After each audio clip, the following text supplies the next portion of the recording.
is the biggest predator that the world has seen up until this time.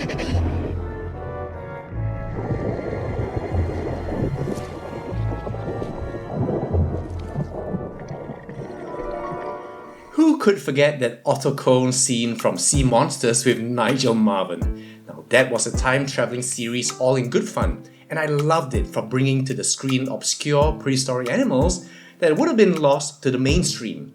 In fact, nostalgia for that series is a major reason why I got this guy from the CollectA Invertebrates series, the Orthocone. However, this, to use Nigel Marven's word, is actually a tiddler. It's a named species called Orthoceras, and according to this image in the fact sheet from Everything Dinosaurs, its size is 15 centimeters, which with a model length of 16 centimeters makes this scale 1:1. So unless I'm wrong, and somebody please correct me below, that makes this model life-size, so it's a tiddler indeed.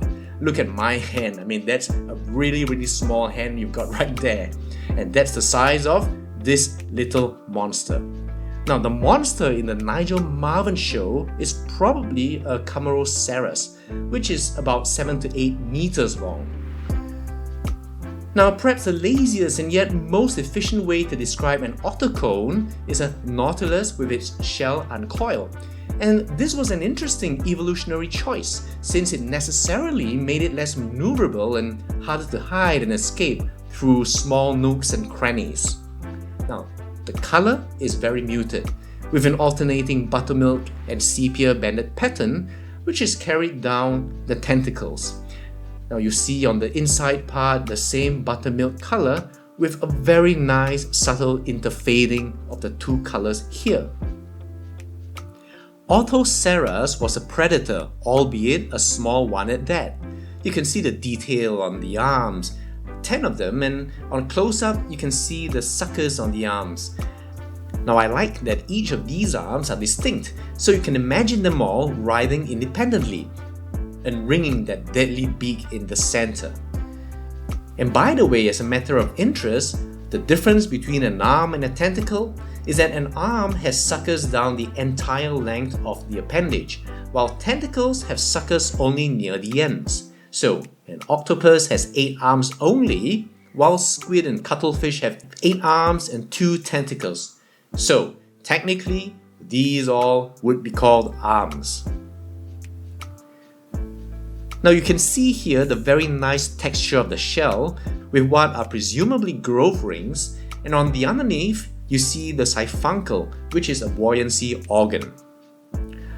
Unfortunately again, this, just like the ammonite, doesn't stand, unless you're willing to overlook positioning it upside down. But you could also have it displayed with the protective plastic that came with it. And this might protect the arms from warping in the long term. So here again are all the CollectA 2020 invertebrates that I have. And I like how the colors kind of match up. I realized when I was doing my thumbnail for my last video how nicely the color scheme of these invertebrates tied in with my watermark too. Now what I need is a good Anomalocaris, Pterygotus, and Arthroplura, and I'll consider my Walking with Monsters arthropod memory completely manifest. Alright, so that's it for this short review. I'll see you guys soon.